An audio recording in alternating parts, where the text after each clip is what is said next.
2, 3, 4,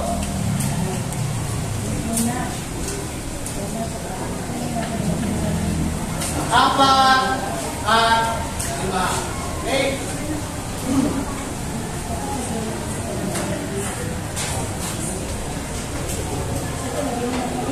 Noong nakaraang araw ay pinalakay natin ang kabanata ito kung saan tumalakay ito sa buhay at kwento ni Simon at ang kanyang transaksyon o usapan ni Basilio at na Simon. Ngayon, meron akong hinandang presentasyon na maaaring susubok sa pagkakaintindi nyo kung ano nga ba ang mga kaisipan at kahirapan na meron tayong pinakaharap sa pang-araw-araw na buhay.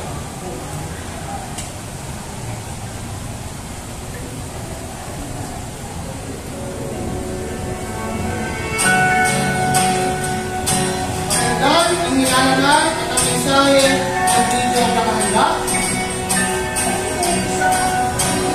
Ako nga pala si Toto, simpleng batang may pangarap. Pag sakaling edad ko'y magte-13, hiling ko ang mga kusina, ang kotse humaraan sa may laro ng palindero kay kamatayan. Isa, hindi ko pa maintindihan nung tumagal aking naramdaman. Ang hirap maging mahirap, hindi para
Sige na. Ayun. Ang ating natapos ay makatungkol sa isang batang lalaki na mula na mayroong pangarap. Sa kalaunan ng ating panood, nagtitilo at ipapaliwanag sa ating mga manood na ang paggamit ng pangarap ay hindi ganoon madali para sa mga nasa lalaki. Dahil katulad na ng matagal inulit sa kanta, mahirap sa isang hirap sapagkat ang biyaya ay nasa itaas na kayo. Okay, mahirap. Nabanggit dito ang pangarap ng isang bata na kung sakaling hindi niya maabot ito dahil sa kanyang kalagayan na kanyang kinahangarap. Sunod, sino pa maaari? Tungkol sa pangarap sumagot? Tungkol sa ng video? Ito pang question, ito pang opinion, ito pang kasagutan. Sige na, Maricar. Ipinakita ko sa presentasyon na ang kahirapan ko ay nagiging malaki para maabot ko natin ng maayos na pamumuhay at maabot natin ng kanilang mga pangarap. Okay, salamat po. Dito na matindi ng mga balakid na maaaring magdang sa ating sa pag-abot natin ng ating mga pangarap. Sunod sa katanungan, patunayan ang pahayag na mahirap maging mahirap. Paliwanag? Sige anak, Rocco. Isa pong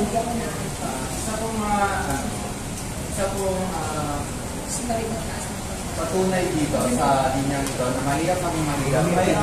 Mayroong naranasan natin ngayon na hindi patas na pagtrato sa mga mahirap at mahirap. Kung saan, gaya ng sinabi sa kwento, hindi daw patas at ang mga biyaya ay laging nasa mga mayaman. Okay, mahirap maging mahirap sapagkat sa ating mundo ay nagkakaroon ng hindi patas na pagtrato.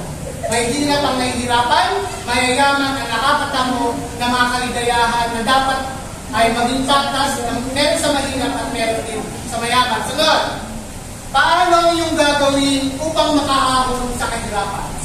Paano ang iyong gagawin para makaahon sa kahirapan? Sige, John Paul. Isa sa mga bagay na aking gagawin para sa kanya kung para makaahon sa kahirapan ay ang pag-aaral ng buta. Sige na maaaring umabot ng mga pangarap. Okay, isa, nabanggit ni Paul, pag-aaral na mabuti o pagpupursige sa pag-aaral. Bilang mga kabataan, isa sa mga magandang ehemplo o sandata na pwede niyong gawin ay pag-aaral ng mabuti. Magbigay ng mga kaisipan na maaaring may ugnay sa kahirapan na pwede niyong gamitin upang maabot ang inyong mga pangarap. Magbigay ng kaisipan na may kaugnay sa kahirapan na pwede niyong may ugnay sa pag-abot ng inyong mga pangarap. Sino maaaring magbahagi? Magbigay ng isang kaisipan na kaugnay sa kahirapan na pwede niyong gamitin sa pag-abot ng inyong mga pangarap. Sige na. Sa kabila po ng kahirapan, na ipapakita po yung kahalagahan ng karunungan, kung saan kahit mahirap tayo, ay libre naman po na makamit natin yung mga kaalaman o edukasyon na makatutulong sa atin para maabot po yung ating mga. Okay, hindi handa ang pinansyal na problema kung gusto mo makapag-aral.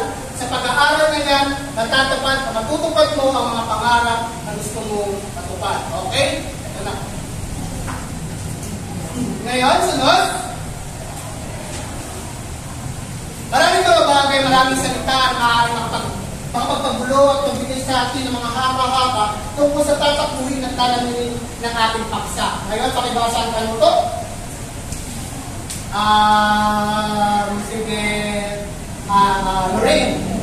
Letter number alphabet. Pumili ng parola at magbigay ng salita sa tulong ng letter number alphabet. Hanapin ang pasiglo sa ganito sa basic Filipino at Espanyol sa pinagdaragalo at gamitin ang napiling salita sa sarili ko.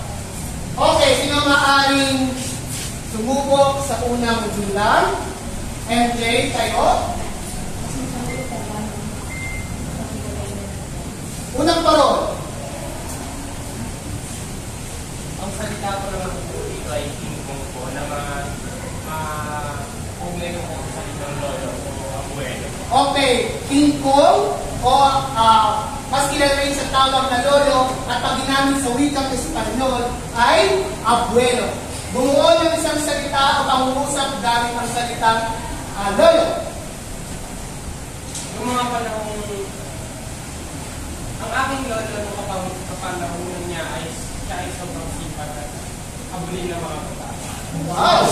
kanyang lolo ay masipag at nagbuhin daw ng mga babae. Sunod? Sunod na parol? Kayo? Sino magsasagot? Okay, gagamit ulit tayo ng... sige, Mix, ikaw. Bago tayo gumamit ng palagunutan. Sige, Mix, sagot. Ang parol po nito ay sa banta. Sa pantaha, ang kasing kahulugan ay iniisip. Sa wikang Espanyol ay okay, salamat. Tungkol ng pangungusap galing ng salitang iniisip. Iniisip ko ng puso na akin. Okay, nagaral niya ng iniisip ang kanyang pursong kukunin. Sunod? Sige, Nak, tayo. Opo, ikaw. Ay, sorry, nakaaram isa. Ang ikatlong parol ay dampang. Dampang. Ang kasikahulugan po nito sa laban ay tahanan. Tahanan at sa wikang Espanyol ay casa. Okay, gumawa. Magbanggit ang siyang pangungusap gamit ang salitang tahanan. Ang aming tahanan ay puno ng pagmamahal. Ang aming tahanan ay puno ng pagmamahal. Sunod? Sige, Siti, tayo. Namimighatin. O ang kasing kahulugan ay nalulungkot. Sa wikang Espanyol, afligido. Salamat. Bumuo ng pangungusap gamit ang salitang nalulungkot. Si Ana ay namimighatin sa pagwawala. Okay, si Ana ay namimighatin o nalungkot sa pagwala ng kanyang ama. Sunod naman, uling parol. Uling. Sige, Jamaica. Okay. Ito ay nakakabili sa salitang sarado. Sarado. Sa Espanyol ay serap. Serado. Serado. Okay, salamat. Bumuo ng salita gamit ang pangusap gamit ang salitang sarado. Ang tindahan na aking pinuntahan ay sarado. Okay, ang tindahan kanyang pinuntahan ay sarado. Ngayon, palalamin at alamin pa natin ang nilalaman ng Kabanata 8 na pinamagatang. Ano pamagat? Sabay-sabay? Maligayang Pasko! Okay, salamat. Okay. Sabi nga ng iba ng mga matanda na ang Pasko daw ay hindi lamang sa buwan ng Disyembre. Sapagkat ang Pasko dapat ay araw-araw nating nararamdaman dahil ang Pasko ay araw ng pagliligayan, pagmamahalan, at higit sa lahat ay ang pagpapasama. Okay. Paumanhin o kasingkapi sa mga ibang relihiyon na walang kapaskuhang pinagdiriwa. Okay? Ito ang araw na ating aalamin at mas pag-uusayan pa kung ano nga ba ang kultura ng kapaskuhan. Okay tayo doon? Okay, sunod. Panoorin natin ang mga kapila.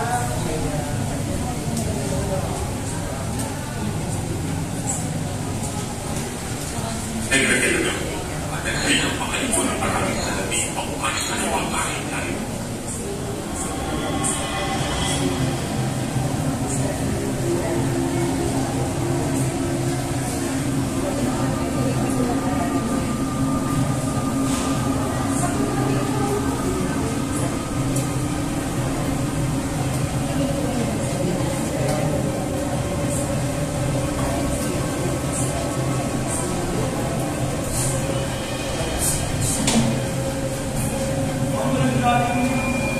Matutulungan po ba kayo, Ginoo? 13 taon na po ngayon ang kakilibig ng aking ina po ito. Nagigilaya po kung ako'y makaganti naman sa Ito. Palayo, nakapabalik ang pag-ibig ang ating kasawi ko. Hindi ko napapatay sa pag-asa ko dito. Nagregalo na ako at naghay ng pangalipo ng maraming salabi pauman sa luwang kahit tayo. Kabataan na walang karanasan ng papakarating. Hindi ninyo ang waiting at pila, ngunit anong magiging hangarin ninyo? Ano inyong mapapala upang hindi kayo lalong pagkaintindihan?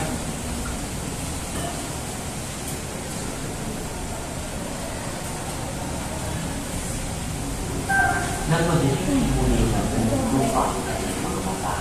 Ang unang pumasok sa kasasyan na pakasakali ng simula na makapagpadala ng dalawang daan at tumulong dito ang pagsulo ng kanyang ama.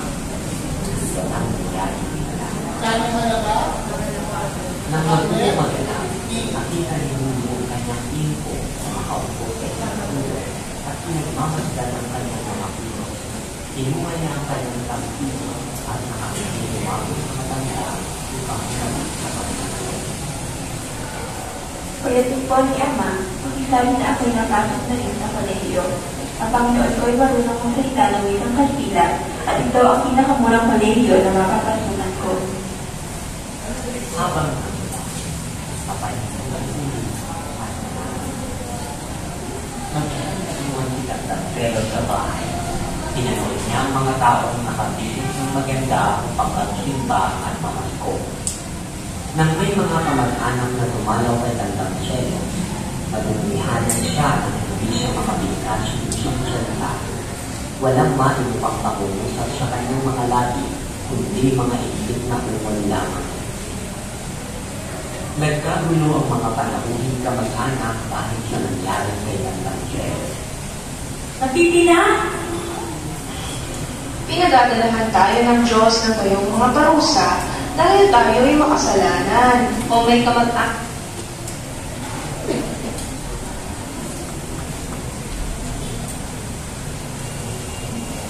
Okay, ating alamin, ano nga ba ang nilalaman ng Kabanata 8? Sige, ano ang nilalaman ng Kabanata 8? Sige po. Sa Kabanata 8, ito po nakapaloob, magalis ni Huli sa ilang tahanan, saan siya ay mamapasukan na bilang isang katulong. Dito po ay nagpaalam siya sa kanyang lolo na siya ay aalis na. At si Tandang Selo naman po ay sumilip sa kanyang bintana o sa tingin na mga tao na nakapagbilis ng mga gara upang masimba. At kung may dumaraw po na mapapagkaan sa bahay ng Tandang Selo, sinubukan na po batiin ng mga ito. Kung wala po kahit ang mga boys na lumalabas sa kanyang mga ito. Okay, sa Kabanata 8 ay pinalakay ang paniniwala ni Huli sa isang himala. Dahil siya ay naghahangad na magkaroon ng himala, ang Birheng Maria magbigay na magkano halaga? Dalawang lahat at 10. Matangtubos kanino? Ano na MJ? Sa kanyang ama na si Kabesang Tales, di ba? Sa kabanatang ito ay nalamanin na kung saan si Huli ay aalis na at pupunta na sa kanyang among pagtatrabuhan. Sino ang among ito? Sige na. Ang among ito ay si Hermana. Si Hermana Pecha, di ba? Nagkaroon pa ng pagbiro si Huli sa kanyang lolo, sa kanyang tinuko, na siya raw ay pupunta sa isang kolehiyo marunong magkastila. Ngunit ito naman ay talagang siya ay makakaalila o magtatrabaho. Ngayon, si ang kanyang lolo ay nagkaroon ng sakit. Anong kanyang sakit? At pagiging? Hindi na siya nakapagsalita o wala nang salitang lumalabas sa kanyang bibig. Sa inyong palagay, bakit kaya nakaranas ng ganung sakit si Tandang Selo? Sa inyong palagay, bakit kaya naramdaman o nagkaroon ng sakit si Tandang Selo? Sige na? Sige na, Aya? Para po sa akin, hindi po nakapagsalita na sa Tandang Selo at tuloy na po siyang nabibilayan po sa lubos ng kalungkutan na kanyang nadama po dahil sa pag-uligsa po kay Kabesang Tales at sa pag-alis po ni Huli upang mamasukan bilang katulong. Nawala na po siya ng makakausap po sa kanilang tahanan. Kaya po nagresulta ito ng pagpapiti. Okay. Sa sakit na dinadamdam ni Tandang Selo dahil sa mga problema ng kanyang kinaharap tulad na lamang ng pagtuligsa o pagkulit sa kanyang anak at ang kanyang tuluyang pagtuligsa ng kanyang ako ay nagdulot ito ng pagdaramdam o pagsakit sa kanyang damdamin na tuluyan ng nagresulta ng kanyang pagkakibig. Okay. Tungkol saan ang pamagat ng kabanatang ito? Tungkol saan ang pamagat ng kabanatang ito? Ibang kamay, sa side na ito. Tungkol saan? Sige anak, tayo. Kapag po ng kabanatang ito ay maligayang Pasko kung saan naganap po ang pag-alis ni Huli sa kanilang tahanan sa araw ng Kapaskuhan at nakaramdam po siya ng labis na kalungkutan sa halip po na kasiyahan kung saan pasira po sa pagkakat ay maligayang. Okay, maligayang Pasko, di ba? Maligayang Pasko na parang mas pinili ni Huli na lumisan kahit sa araw ng Pasko upang magtrabaho. Diba? Pinili niya na lamang magtrabaho kaysa makasamang ipagdiwang ang Kapaskuhan kasama ng kanyang lolo may sakit. Sunod na tanong, bakit pinamagatan ng ating pambansang bayani na si Dr. Jose Rizal ang kabanatang 8 ng Maligayang Pasko? Ano ka na maaaring layunin? Bakit ito pinamagatan ng Maligayang Pasko? Sige, Janina? Para po sa akin, sa tingin ko po, pinamagatan na po ito Maligayang Pasko upang ipakita yung pagkakaiba na ay pinagdiriwang na Pasko ng mayayaman sa Maynila. Yung mga mayayaman po, sila po yung mga nakabihis ng magato at bonggaan. Nagkakaroon po ng isang magato celebration sa kanilang mga tahanan. Habang mga mahihirap po, tulad ni Tatandang Selo at Tuli, ay patuloy na umaharap sa mga balakid na binibigay ng kanilang buhay. Gaya na lang ng pag-iisa rin sa kanilang tahanan. Okay, di ba? Pinamagatan ni Salamat Janina. Isa sa dahilan bakit pinamagatan ni Dr. Jose Rizal na Maligayang Pasko, Kabanata 8, upang gisingin tayo na dalawa ang mukha ng Kapaskuhan. Ang Pasko para sa may hirap at ang Pasko para sa mayayaman. Na kung saan binanggit sa kabanatang ito na mga mayayaman ay nakasuot ng mga damit na mga magaganda, maayos, samantalang mga bata o mahirap ay pinagsusuot ng mga damit masisipid, kanilang pinaglumahan at pilit ito pinapasuot ng kanilang mga magulang para ipagdiwang ang mga Kapaskuhan at ang tingin ng mga aginaldo. Ayon sa kabanatang ito na ang Kapaskuhan daw ay para sa kabataan. Batay sa kabanata, gaya pa rin ba na nararamdaman ng mga bata ngayon ang Kapaskuhan? Batay sa kabanata, di ba na ang kabataan daw noon sa kabanatang ito ay hindi nila gusto ang Kapaskuhan. Ngayon, sa tingin nyo, ganun pa rin ba ang kanilang nararamdaman? Sunod, ibang kamay naman. Ibang kamay. Sige, ibunot tayo ng mga pangalan sa Pasko. Okay, Johan, kayo? Okay na? Sa akin palagay, parehas na rin po ang nararamdaman ng mga kabataan. Hindi lang parehas na nararamdaman ng mga kabataan. Yun sa nobela kaysa ngayon. Dahil po mga kabataan po ngayon, pinagdiriwang mga Pasko na may mga kanta na nakakain sa kanila. Okay, noon ang Kapaskuhan ay tila araw o okasyon na kaya maging marating mga kabataan. Dahil sila'y nakakaranas dito ng pagmamulupit o kurot ng mga magulang nila tuwing pagdiriwang ang Pasko. Pinagsusuot sila ng mga damit na ayos na, masisigit at ilang mga lumang damit para lamang mamasko o maghingi ng akinaldo sa kanilang mga kapitbahay. At kapag naman sila daw ay nagsisimba, dahil sa haba ng misa, ang mga kabataan noon ay nakakatulog at napapalo o napapagalitan ng mga praile. Kaya, noon ang mga kabataan, ayaw nilang dumarating yung araw ng Pasko. Dahil, nakakalamdaman sila ng mga ganito, mga lupit mula sa kanilang magulang at sa mga praile. Samantalang ngayon, kayo ba, gusto niyo bang dumarating ang Pasko? Pagtaas ang kamay ang gusto kong dumarating ang Pasko. Ako gusto kong dumarating ang Pasko. Opo, kasi sa araw ng Pasko, pinapatawad ko ang mga tao may kasalanan sa akin. Dapat ganyan kayo. Okay? Sunod. Kung kayo si Huli, handa niyo bang isakripisyo ang inyong bagay na magpapasaya sa inyo para sa inyong mga mahal sa buhay? Kung kayo si Huli, kaya bang magsakripisyo para sa mga mahal sa buhay? Sino kaya ang sasagot? Ibang kamay? Ibang kamay naman, sige lang. Sandra naman po ako ibigay kasi pag kamag-anak dahil sila rin po yung bibigay kasi sa akin at mga tumutulong din po sa akin. Okay, di ba? Kung daw siya ay simulitin tayo ng magsakripisyo para sa kanyang mga kamag-anak dahil para patas lang daw ang kanyang nararanasan.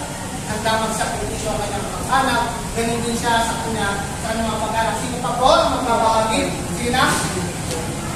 Katulad po si Kuya, handa po ako sa ang mga bagay na mayroon o ang mga bagay na nagpapasaya sa akin. Dahil naniniwala po ako na ang mga material o mga bagay na nagpapasaya sa akin ay walang halaga kung hindi ko makita ng mga sinasa ng mundo. Dahil para sa akin, ang tunay na kaligayahan ay kung ako ay nasa tingin ng aking mga. Okay, salamat. Handa magsakripisyo para sa mahal sa buhay. Isa sa pinakamagandang kaya natin ibigay para patunayan ang pagmamahal natin ay magsakripisyo para sa nakasaya ng iba o sa ikabubuti ng iba. Ngayon, pagbanggit ng mga isyong panlipunan na naging tinalakay ng Kabanata 8. Isyong panlipunan na tinalakay ng Kabanata 8. Sige, Rocco. Isa pong issue na natalakay sa Kabanata 8 ay ang kahirapan ko na nararanasan ko ngayon. Huli at ang kanyang. Okay, issue ng kahirapan, isyong panlipunan na kahirapan na nararanasan ng Lindy at ni Sandang Seno. Ganun din ang mga kabataan na nagliliwang ng Pasko. Ano pa? Meron pa ba? Bukod sa kahirapan, sige Janina.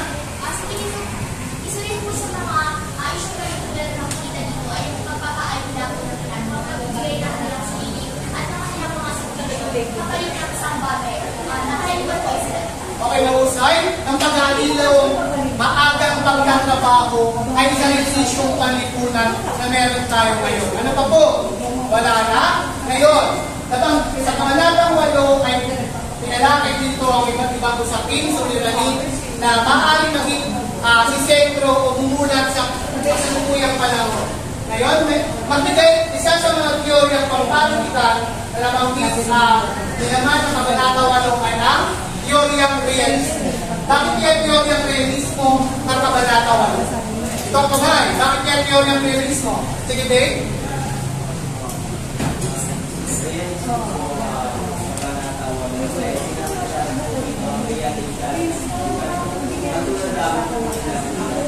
Okay, teoryang realismo na kung saan pinakita ang tunay o realidad ng buhay. Ano ba? Bukod doon, ano pa po? Sige na.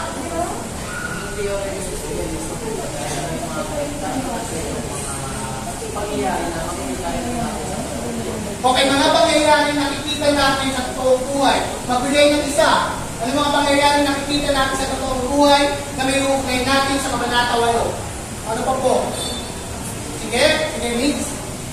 Kaya lang po dito ng ginawang pagsasabay kung saan siya ay lumisan sa kanyang tahanan upang magkatao. Dito naman po sa kasalukuyang panahon. Marami po sa ating Pilipino hindi makasama ang ating mga mahal sa buhay o ang ating pamilya upang pumunta sa ibang bansa at sa magkatao ng mga bansa. Okay, very good, diba?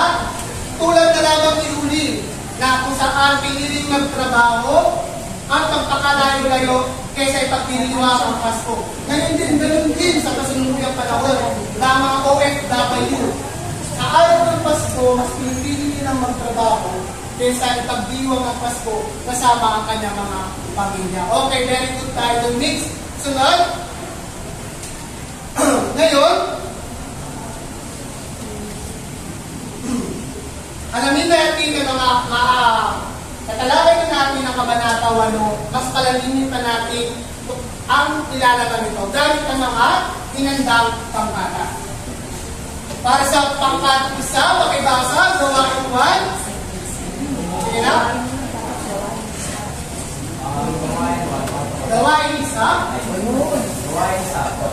Bumuo ng isang portfolio tungkol sa mga kaisipan at mga suliranin ng litawan. Binasa ang ipaliwanag ito sa klase. Diyos at mga mahal sa pamilya kahirapan sa mga tao. Okay, sunod. Ikalawang pangkat, kayo. Ikalawang pangkat, sige, Jazz. Gawain 2, dokumentaryo para sa iyo. Gumawa ng isang dokumentaryo na nagpapakita ng pagsasakripisyo para sa pamilya, maaari maging magulang o mga anak.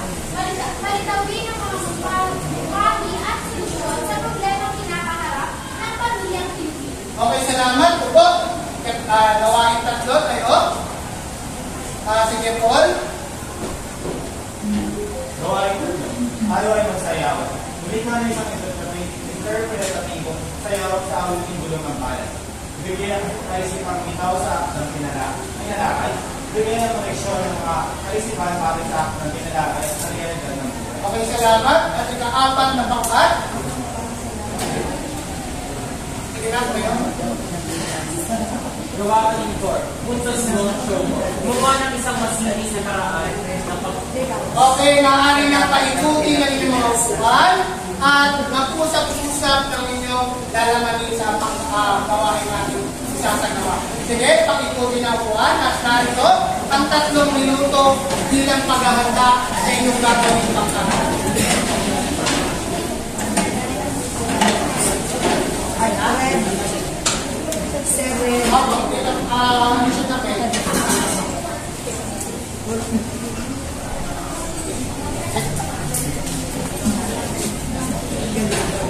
Ito po. Salamat po. So, my next speaker, dito na ako kay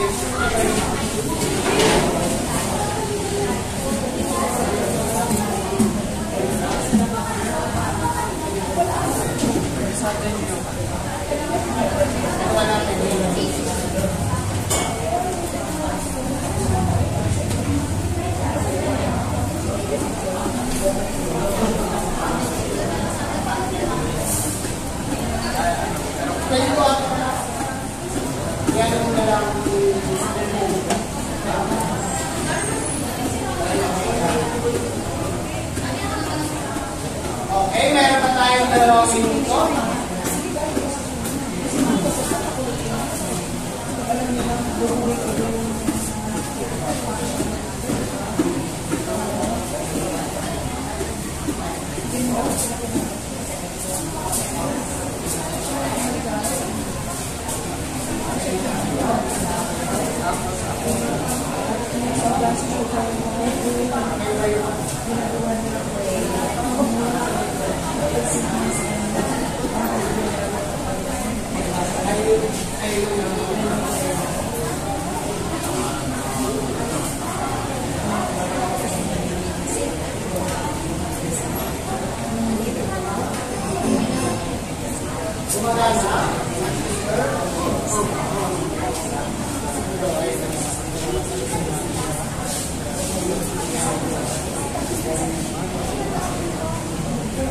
Okay, 49 seconds.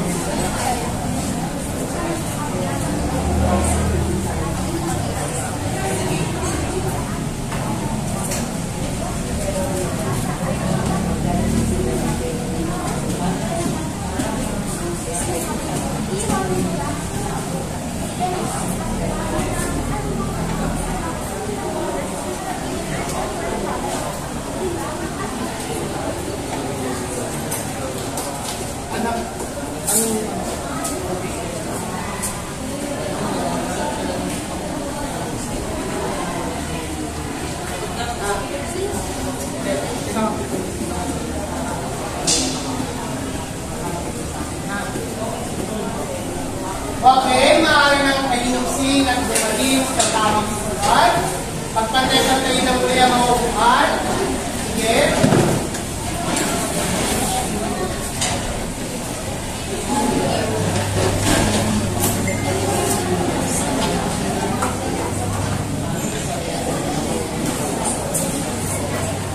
Okay, sabay-sabay natin tunggayan at patuto ng mga kaisipang nakita. Unang pangkat para sa kanilang photo collage na itatanggal. Unang pangkat, maaari nang tumayo at magsumpita. Kaya natin sila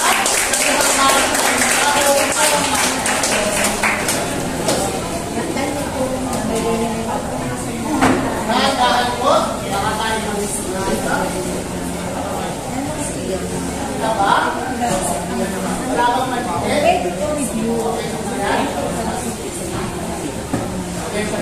Makinig na po, ibang grupo, ibang pangkat. Sa unang pangkat.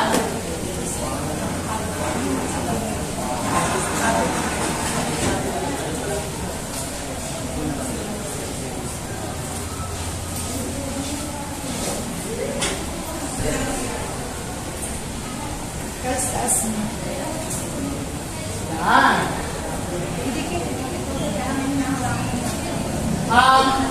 Sino may double-sided tape?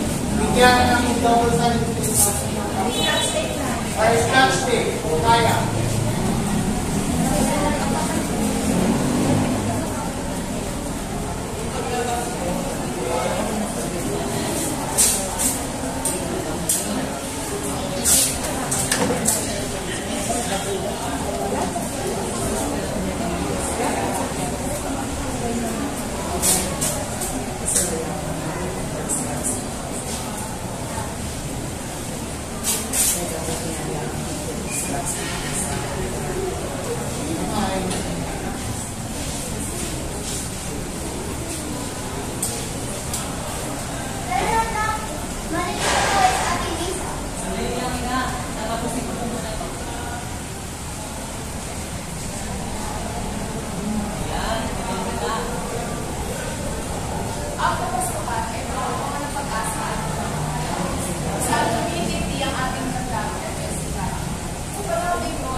Nagpapasalamat ng mga biyaya na binigay sa atin ng ating Panginoon.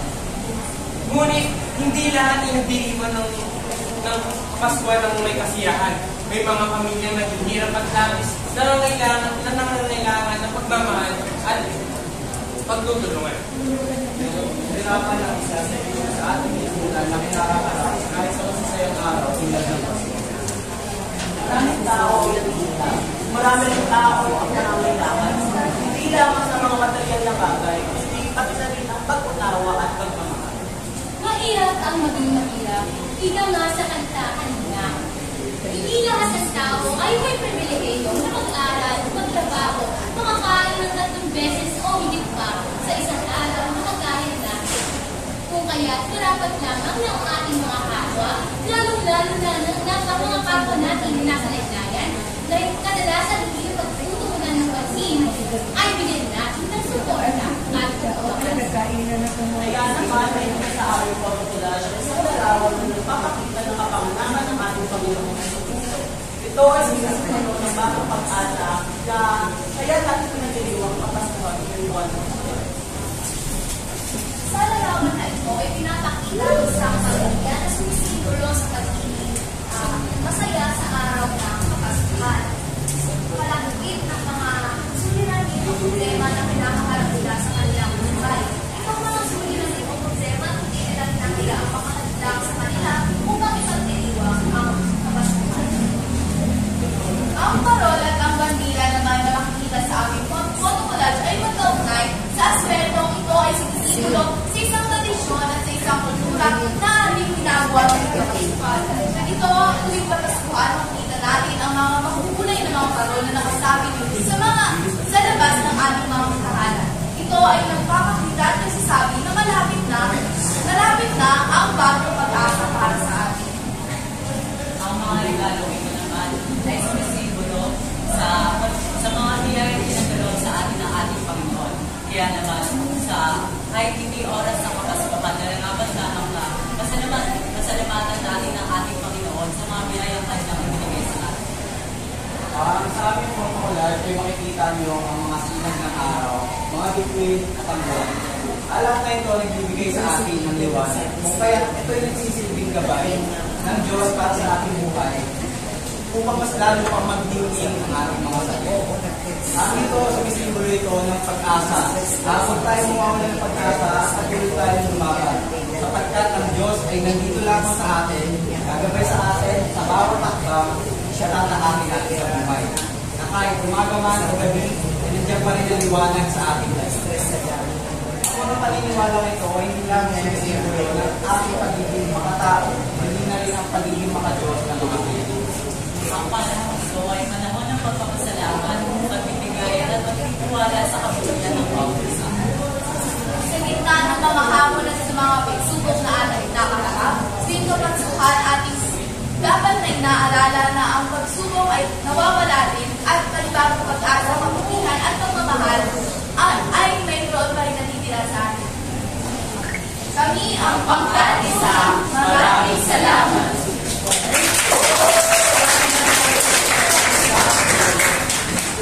Okay, tunghayan naman natin ang puntos na ibibigay ng ika-4 na magkat.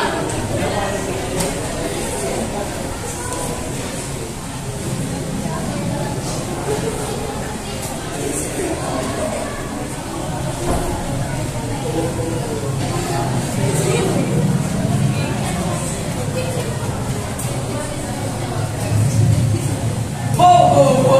Maligayang Pasko sa inyong tanan!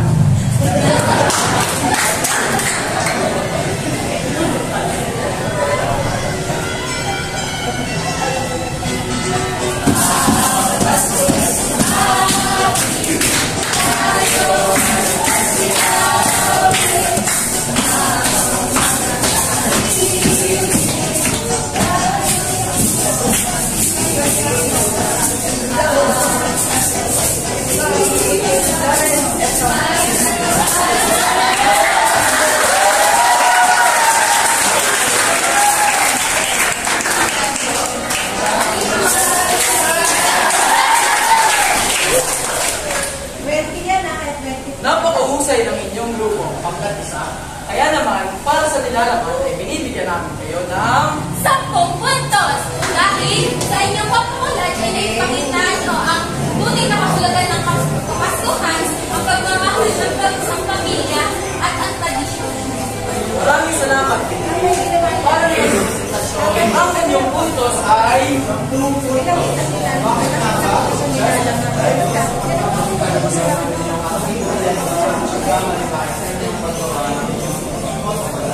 Hindi ko lamang na yung presentang tama ay sa paraan.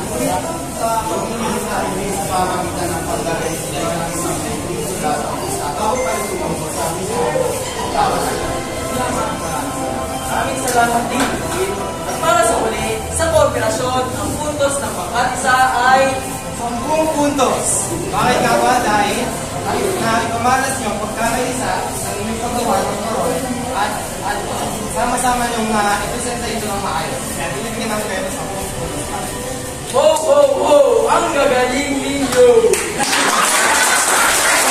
Kaya tayo sa ang leader ng bawat isa upang ibigay sa kanya ang regalo kong kabuuan.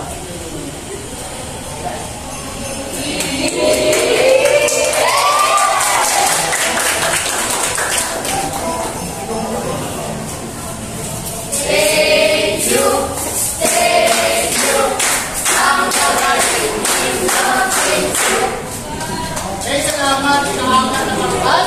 Para naman sa aking pagpuntos, binibigyan ko ng 10 puntos ang unang kapal. Okay.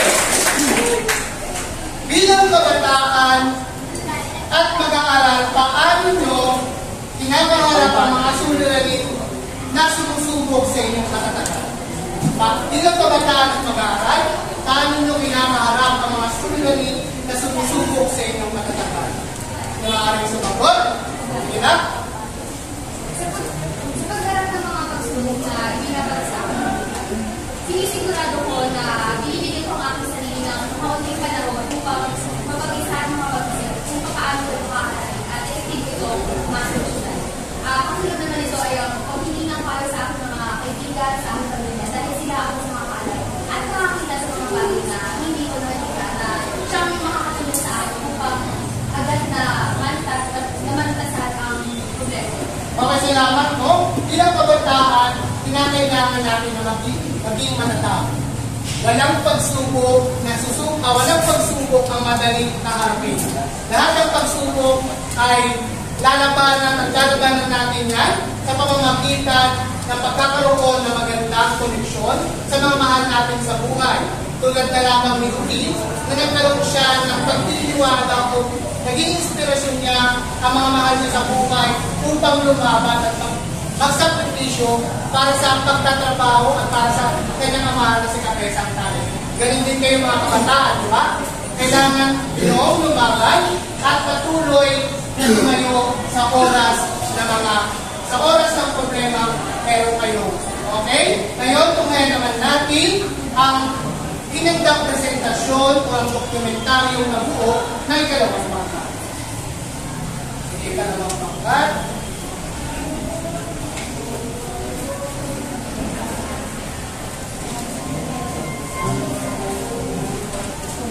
Napakatulog nila ako ngayon.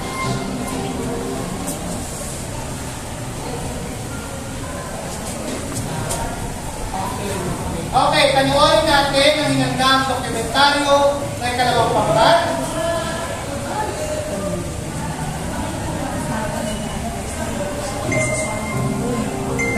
Kailangan namin maging malakas para sa tatay namin. Yung mga wala sa akin, mas nabigay ko sa kanila. Okay. Para sa akin, hindi yung pare-pare daw sa kanila.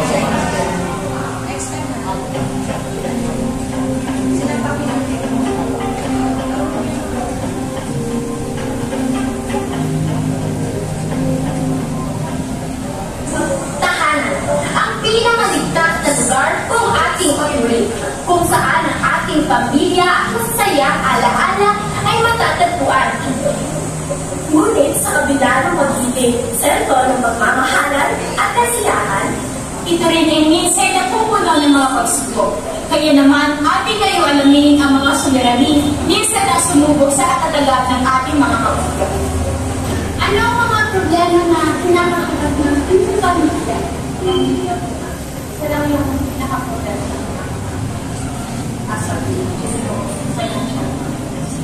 Hindi ka kasi papas na ng hospital kasi nag-atake ka. So, nagtrabaho yung aking mama sa apang. Paano niyo hinarap ang mga problema na yun? Kinailangan mo ba magsakripisyo para mapagaan yung problema niyo? Hinarap namin yung problema ng buong tapak at lakas. Kailangan namin maging malakas para sa tatay na.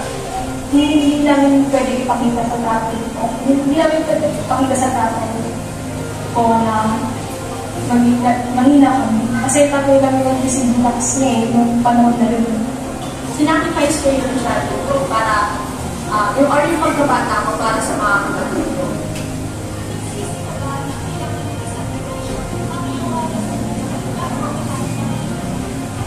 Marami kasi tingin natin, yung future natin ito. Pero para sa akin kasi, hindi yung mag-future. Para sa akin, hindi yung pareho-pareho ako sa akin yung pagmamahal. Naging masaya ako kasi, alam mo yun, nabigay ko yung kaya ko sa mga kapatid ko. Hindi kinayang bigay ng parents ko kasi wala sila wala sa bahay. At yung mga kapatid ko, yung mga wala sa akin, mas nabigay ko sa kanila. Ang matutulog niyo, nagaan siya ng blog niya. Ang matutulog niyo. Robert sila ba? Nakaswerte sa mga. Para sa mga nag-aaral, nakadalakas na Naway, hindigan niyo ang dokumentaryong hatid namin sa inyo. Ngayon, upang aming mas palalimin o mas palawikin ang mensaheng hatid, narito sila Jens at Kalia. Pagkiritaryo inihanda, pinapakita dito ang mga problema na naharap, mga sakripisyo ginawa ng mga pamilya Pilipino. Pinakita din dito na magkaiba ng mga problema at solusyon na kanilang ginawa at ang pagkakaisa at pagkakaroon na lakas sa loob at ang pagmamahal na yung naging tulay nila upang malakasan ng mga bata sila everyone.